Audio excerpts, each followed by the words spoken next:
Good afternoon, everybody. Welcome to the Israel Brief, brought to you by Lay of the Land, as always presented by me, Rolene Marks. And this is your first port of call for top stories from Israel and the region, right here on this social media platform and also on our YouTube channel. You can find us at the Israel Brief. All you have to do is click that red subscribe button.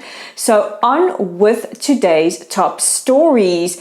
And both Israel's envoy to the United Nations and the United States' envoy to the United Nations have berated the UN Security Council. What are they angry about, you ask? Well, let us tell you. So, US's ambassador to the UN, Linda Greenfield-Thomas, berated the UN Security Council yesterday, saying that they spend far too much time of their debates and agenda discussing Israel at the expense of other conflicts around the world and the Middle East. She says very often the monthly meetings of the Security Council focus strictly on Israel and the counter-criticism and does not allow for other topics or other debates to be discussed. And she says this is coming at the expense of human rights violations around the world. Now, this was a sentiment that was also echoed by Israel's ambassador to the United Nations, Gilad Erdan,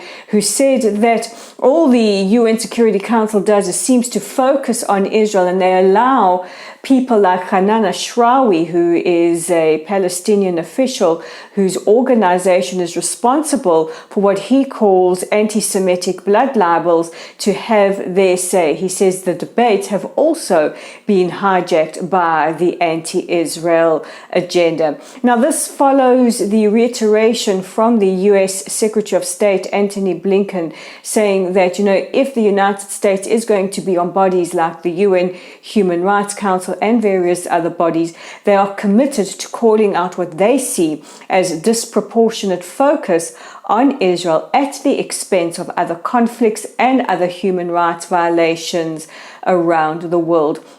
We just hope that the UN is paying attention. There's been a lot of mixed feelings about the United States re-entering or rejoining the United Nations Human Rights Council. This was the council that former President Trump famously pulled out of. This was the council and the body that former ambassador to the United Nations, Nikki Haley, an extraordinary supporter of Israel, called out time and again for its bias, for its disproportionate focus.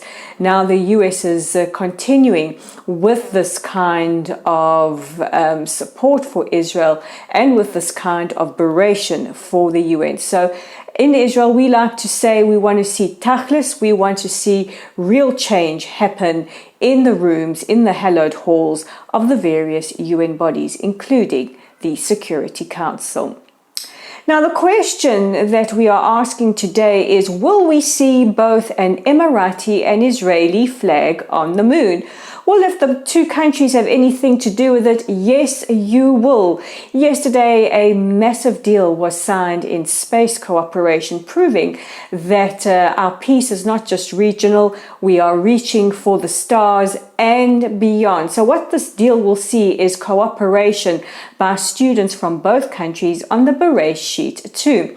If you cast your memory back to round about April last year, Israel sent the Beret sheet one off into space, an unmanned aerial space vehicle. It unfortunately crash landed on the moon. Hey, I still think it made its way onto the moon. It just landed exactly how we drive here in Israel.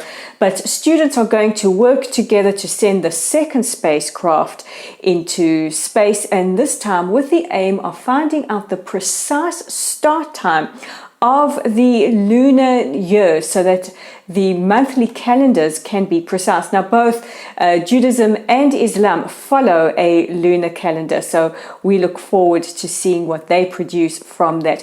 And this is in addition to what is rumored to be a free trade agreement soon to be signed between the two countries.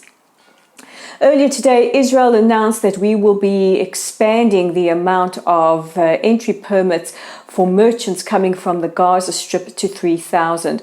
This is following a security assessment which has found the conditions on the ground to be cohesive for an increase in these permits. So we hope that this helps to alleviate some of the crises and some of the deadlock that many merchants within the Gaza Strip are experiencing.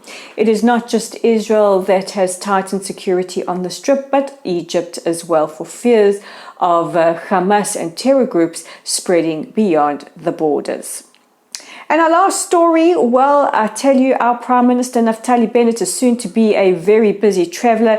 Yesterday, we told you that he was invited on his first official visit to the United Arab Emirates. And today, India's Prime Minister Narendra Modi has invited Prime Minister Bennett for his first official visit to India. So hope you have your passport ready, Mr. Prime Minister.